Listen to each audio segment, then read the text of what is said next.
Ants are preparing to start a bloody war. Having developed top-secret chemical weapons, they will stage an absolute massacre. But the struggle for survival is a war that goes on forever, and in the end, death will take them all.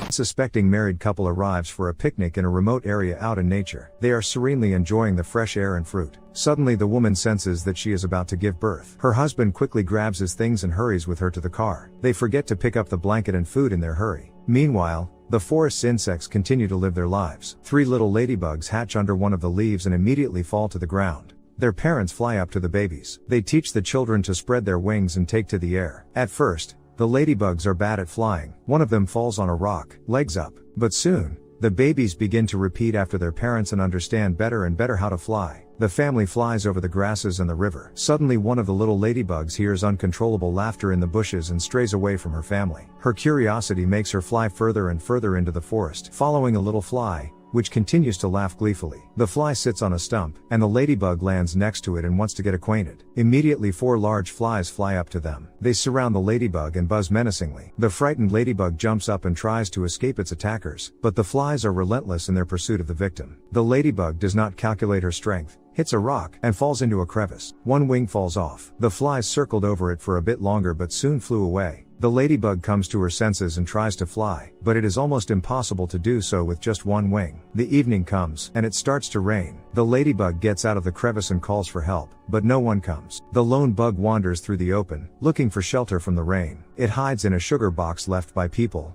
where it spends the night. In the morning, the ladybug wakes up to a loud buzzing sound. It looks outside the box and sees countless caterpillars, beetles, and bugs scattering human food to their homes. The flies take the chips. The bedbugs share the cookies and a box of matches. But soon after, they drop the matches and run for other treats. Nearby, a group of black ants passes by. Their leader smells sugar and rushes towards the box. Seeing it, the ladybug climbs inside the box. The ant doesn't notice the ladybug. He sniffs the sugar and tastes it. One bite makes him go into complete ecstasy. He spits up with pleasure. The ant signals his fellow ants to drop everything and run to the box. The other ants do just that. They gather under the box, pick it up, and carry it toward their anthill. So the ladybug goes on a long journey. Soon the ants tilt the box, and the sugar cubes fall on the ladybug. She tries to hold on, but when the ants throw the box off a rock, the ladybug falls out and does not feel too hot. The ants collect the scattered sugar and try to help the victim. At this time, a lizard notices the bugs. It climbs up behind a rock and lets out a predatory battle cry. The ants hide behind pieces of sugar in terror and tremble. The lizard gets close to the leader of the ants and prepares to eat him. But the ladybug comes to her senses, quickly climbs into the box, and makes noises from inside, immensely frightening the lizard.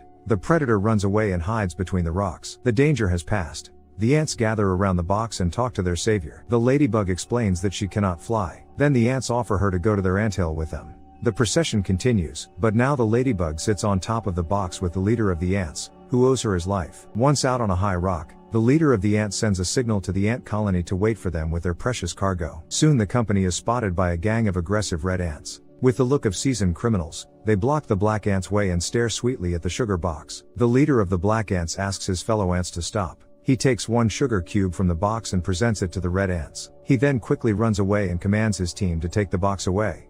The red ants are furious that they didn't get all the sugar. They chase the black ants with their cargo. The black ants notice it the moment they approach a steep slope. They climb up the box, rock it, and push it down. The box quickly descends the slope. The red ants immediately find a discarded soda can. They climb inside and push the can down the slope. The box of black ants and the can of red ants soon fall into the mountain river and move downstream. The red ants are relentless in their pursuit despite the rapids and obstacles. Due to a strong push, the ladybug falls out of the box into the water. Here a pike spots it and begins its chase. The ladybug is swiftly carried downstream. The pike runs into some rocks but continues to swim after its prey. The black ants decide to save their new friend. They grab hold of each other and form a chain. This is how they sink into the water and retrieve the ladybug. Now they see a massive waterfall in their path. The insects quickly climb inside the box and fall from the great height. A pike and a jar of red ants fly after them. The pike and the jar get stuck at the bottom, but the red ants manage to float up. The black ants and the ladybug get the surviving sugar cubes from the box and continue on their way to the anthill. As they continue walking, the ladybug hears a familiar buzzing sound. She notices a flock of her kind nearby. The ladybug tries to fly up to them, but one wing prevents her from staying in the air. Upset, she hurries after the ants.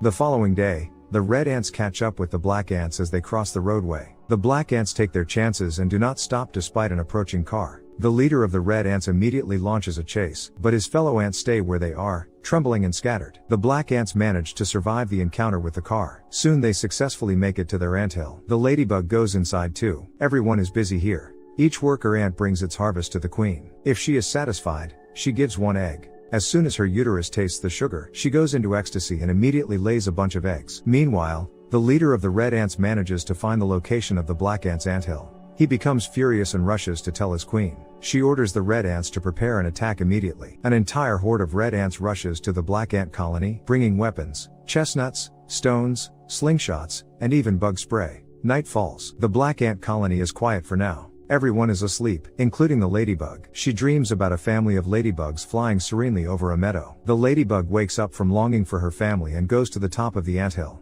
Here she discovers that her second wing has begun to grow back. This means that the ladybug will soon be able to fly again. Joy fills her heart. The black ants are awakened in the early morning by a growing buzz. It's a countless army of red ants approaching their anthill. They are already loading ammunition into their slingshots. The ruthless shelling of the anthill begins. The black ants try to defend themselves by dropping cotton swabs, tablets, and salt on the enemy. But the red ants' bombs do much more severe damage. Then the black ants' queen sends the leader and the ladybug to the ant scientist. Upon learning of the problem, he digs through his stash and gives his friends a box of matches and firecrackers. The black ants place the firecrackers on the roof of the anthill, but the enemy is not sleeping and is already preparing to storm the entrance to the anthill. The leader of the black ants opens the box of matches and finds only one match inside. He carefully studies the instructions on the box and lights the match. The tension makes him squint, and his